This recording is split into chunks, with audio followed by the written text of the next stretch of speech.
Hukum pidana merupakan salah satu aturan yang dirancang untuk mengatur kehidupan manusia secara seimbang dengan manusia lainnya, bahkan dengan alam semesta sekalipun.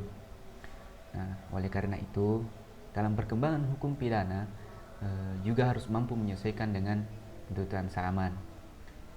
Tidak dapat dipungkiri bahwa perumusan hukum pidana selalu mencari bentuk terbaik yang memenuhi kondisi sosial pada saat itu.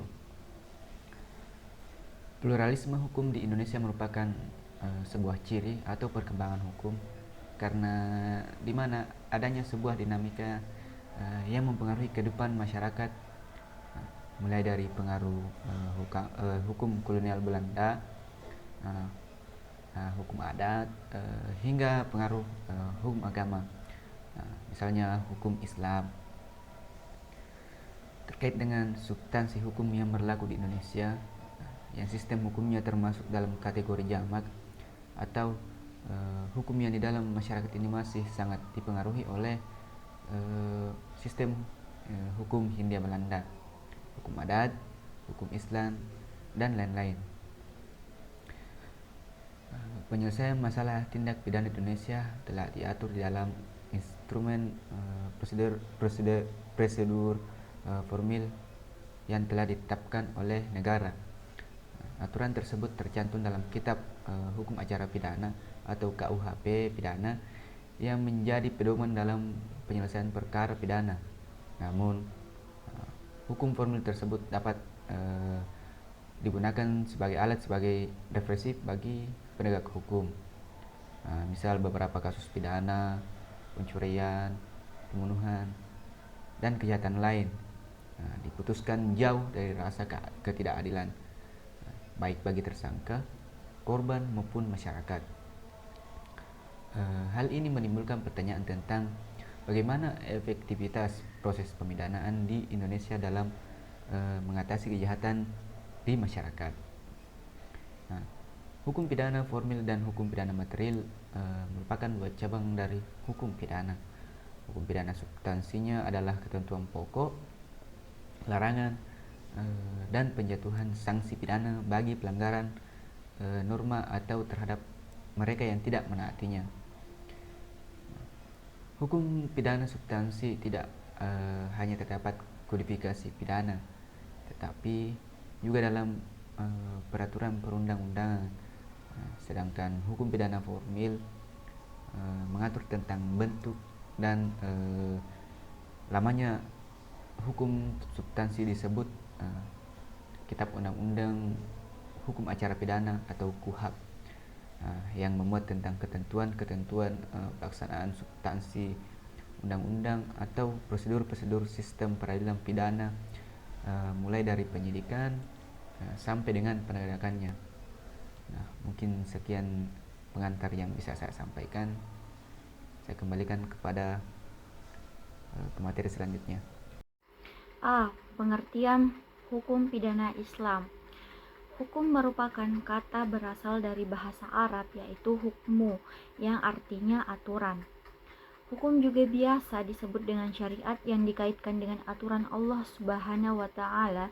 Syariat selalu diikuti dengan kata Islam atau Islamia karena disesuaikan dengan pembuat syariat itu sendiri yaitu Allah Subhanahu wa taala. Jadi, agama Islam adalah agama yang mempunyai hukum yang bersumber dari Al-Quran dan Al-Hadis yang menjadi bagian agama Islam. Menurut Aristoteles, hukum hanya sebagai kumpulan peraturan yang tidak hanya mengikat masyarakat tetapi juga hakim. Adapun menurut Austin, hukum adalah sebagai peraturan yang diadakan atau memberi bimbingan kepada makhluk yang berakal oleh makhluk yang berakal yang berkuasa di atasnya. Secara umum, penegakan hukum dapat diartikan sebagai tindakan menerapkan perangkat sarana hukum untuk tertentu, memaksakan sanksi hukum guna menjamin penataan terhadap ketentuan yang ditetapkan tersebut. Sedangkan menurut Sajipto Raharjo, penegakan hukum adalah suatu proses untuk mewujudkan keinginan-keinginan hukum, yaitu pikiran-pikiran badan pembuat undang-undang yang dirumuskan dalam peraturan hukum menjadi kenyataannya. Hukum adalah hasil tarik-menarik berbagai kekuatan politik yang menjawantah dalam produk hukum. Sajipto Raharjo menyatakan bahwa hukum instrumentasi dari putusan atau keinginan politik, sehingga pembuatan peraturan perundang-undangan syarat dengan kepentingan tertentu. Dengan demikian, medan pembuatan undang-undang menjadi medan pembenturan dan kepentingan. Badan pembuat undang-undang mencerminkan konfigurasi kekuatan dan kepentingan yang ada dalam masyarakat. Tidak dapat dipungkiri bahwa kejahatan di atas bumi ini tidak akan pernah hilang sejak zaman dahulu hingga saat ini. Akan tetapi untuk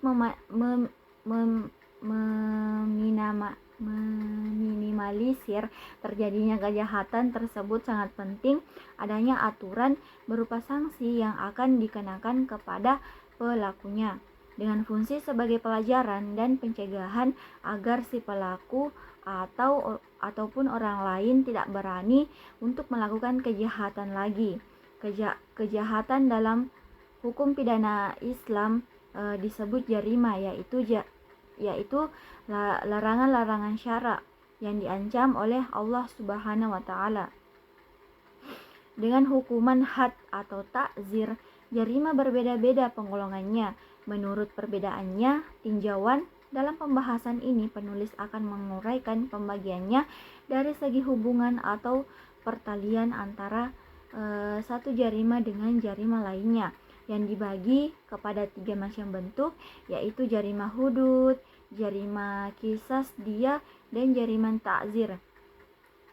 Di antara ketiga macam jarima tersebut, yang akan diuraikan pada pembahasan selanjutnya adalah pembagian yang pertama, yakni jarima hudud.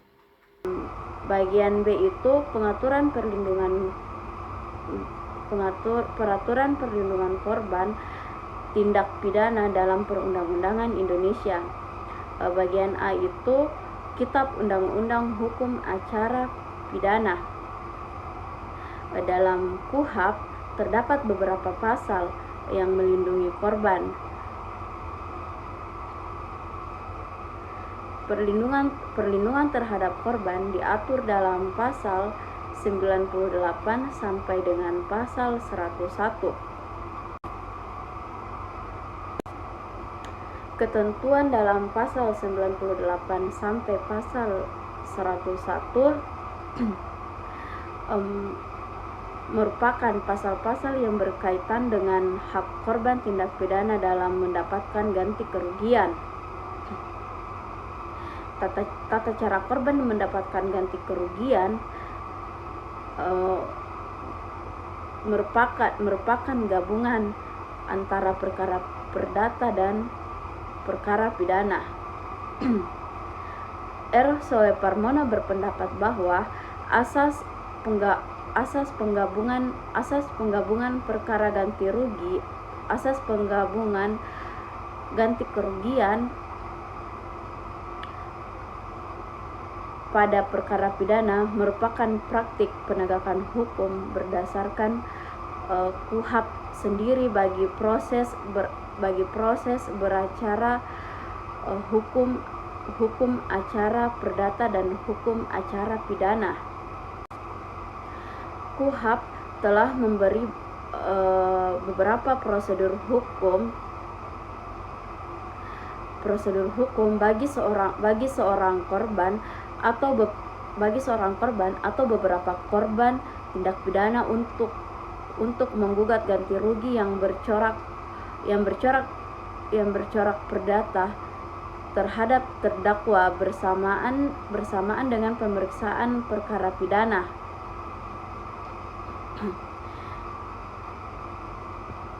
Dan bagian B itu Undang-Undang Pemberantasan Tindak Pidana Perdagangan Orang. Undang-Undang Republik Indonesia Nomor 21 Tahun 2007 tentang pemberantasan tindak pidana perdagangan orang mengatur tentang perlindungan terhadap korban. Perlindungan terhadap korban dalam undang-undang tersebut yaitu berupa restitusi dan rehabilitasi. Restitusi dalam PPPPO Pasal 48 Ayat 2 Undang-Undang Nomor 21 Tahun 2007. Kerugian lain yang dimaksud dapat berupa kehilangan harta milik, biaya transportasi dasar, biaya pengacara atau biaya lain yang berhubungan dengan proses hukum, serta kehilangan penghasilan yang dijanjikan pelaku. Dan yang bagian C itu Undang-Undang Penghapusan Kekerasan dalam Rumah Tangga. Perlindungan korban kekerasan dalam rumah tangga diatur dalam Undang-Undang Nomor 23 Tahun 2004 tentang penghapusan kekerasan dalam rumah tangga. Pengertian korban tercantum dalam pasal 1 angka 3. Korban adalah orang yang mengalami kekerasan atau ancaman kekerasan dalam lingkup rumah tangga. Pasal 10 menyebutkan bahwa korban kekerasan dalam rumah tangga itu mempunyai hak seperti perlindungan dari pihak keluarga, perlindungan dari kepolisian, perlindungan dari kejaksaan, perlindungan dari advokat, maupun perlindungan dari lembaga sosial.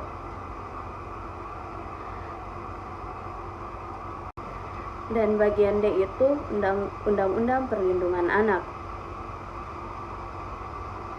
Undang-undang yang mengatur perlindungan anak adalah Undang-Undang Nomor 23 Tahun 2002 tentang perlindungan anak serta perubahannya, yaitu Undang-Undang Nomor 35